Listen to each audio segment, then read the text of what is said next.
Marii biyyaalessaan gareewwan saddeettan walii galtee irra gaane gareewwan marii ajandaa marii biyyaalessaa dhimmoota ajandaa saddeet irratti marii taasisaa turan hundi isaanii walii galtee irra ga'uu isaanii koomishiniin marii biyyaalessaa Itoophiyaa beeksise. Gareewwan dhimmoota ijaarsa nagaa, dhimma amantii, malaammaltummaa fi bulchiinsa gaarii akkasumas caasaa mootummaa fi sirna siyaasaa irratti marachaa turan duraanuu walii galtee irra ga'uu isaanii kan yaadatamudha. Har'as gareewwan arfan hafan dhimmoota ijaarsa biyyaa, magaalota federaalaa, ijaarsa dhaabbilee olaantummaa seeraa fi mirga namoomaa akkasumas dhimma hawaasummaa fi dinagdee irratti mari'achuu walii galtee irra ga'uu isaanii koomishinichi ibseera. Haaluma kanaan gareewwan marii ajandaa saddeettan hundi dhimmoota isaaniif ramadaman irratti mari'achuun walii galtee irra ga'uun isaanii mirkanaa'eera. Raayyaa ittisa biyyaa Itoophiyaa eegumsa biyyaa irraa hanga wabii guddinaatti. Humni guddinni dinagdee fi milkaa'inni hawaasummaa biyya tokkoo bu'uura nagaa fi tasgabbii amanamaa irratti kan hundaa'edha.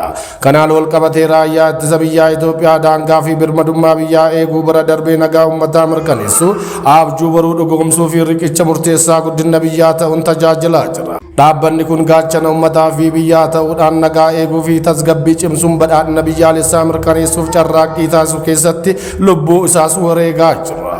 Misoomaa fi badhaadhinni nagaa malee waan hin yaadamneef tasgabbii uumuudhaan piroojektonni gugurdoon akka hidha haaromsa guddicha Itoophiyaa, daandii baaburaa fi paarkota industirii haala tasgabbaan akka raawwataman taasiseera. Haala tasgabbii amanamaa uumuun investimentii biyya keessaa fi alaa harkisuu keessatti gahee olaanaa taphateera. Yeroo balaan uumamaa fi nam-tolchee mudatanis deebii saffisaa kennuun lubbuu fi qabeenya lammiilee baraaruu dabalatee sochii ashaaraa magariisaa fi hojiiwwan misooma biyyaalessaa irratti dammaqinaan hirmaata. Raayyaan ittisa biyyaa Itoophiyaa nagaa biyya keessaa eeguu bira darbee sadarkaa addunyaatti ambaasaaddara nagaa beekamaadha. Dhaabbata mootummoota gamtoomanii fi gamtaa Afrikaa jalatti biyyoota akka Kooriyaa, Koongoo, Ruwaandaa, Burundii, Suudaanii fi Soomaaliyaatti duula nageenya kabachiisuu gaggeesseen namuusa waraanaa fi dandeettii ogeessummaa isaa mirkaneessuun ulfinna biyyaa ol kaaseera. Yeroo ammaa kanas raayyaan kun teeknooloojii ammayyaa qunnamtee odeeffannoo fi dandeettii humna qilleensaa guutuun saayinsii waraanaa fi leenjiidhaan of ijaaraa jira. Rakkoolee nageenyatti gufuu ta'uu danda'an ofirraa ittisuu fi deebii gahaa kennuuf dandeettii isaa sadarkaa olaanaatti guddiseera. Walumaa galatti raayyaan ittisa biyyaa Itoophiyaa yeroo hundumaa nagaa eeguu, tasgabbii cimsuu fi misooma biyyattii mirkaneessuuf murannoo fi cichoomina olaanaadhaan tajaajilaa jira.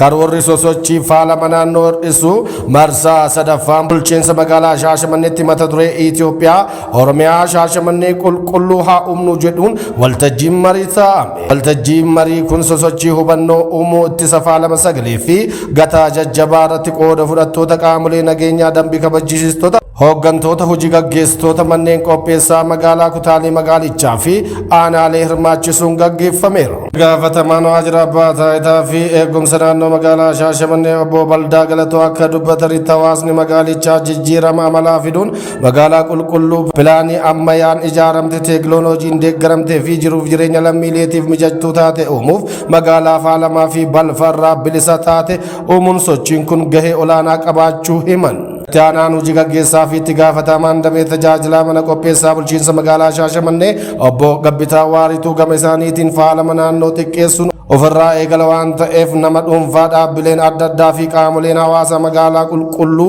magariituu ammayyooftee fi jiruuf jireenya lammiileetiif mijattuu taate uumuuf hojjetamaa jiru galmaan ga'uuf qaamni hunduu gahee isaa bahuu akka qabu hubachiisaniiru. Itti aanaan kantiibaa fi qindeessaan kilaastara dinagdee Dr. Firaa'ol Oddeessaa kaayyoon sosochii kanaas ittisa faalama sagalee fi gataa jajjabaa, peestaalii garagaraa, pilaastikaawwanii fi akkaataa qabannaa balfaawwan garagaraa irratti hubannoo gahaa qaamonni garagaraa argachuun magaalaa qulqulluu fi hawwattuu taate uumuu keessatti hojii hojjetamaa jiru milkeessuuf akka ta'e ibsaniiru.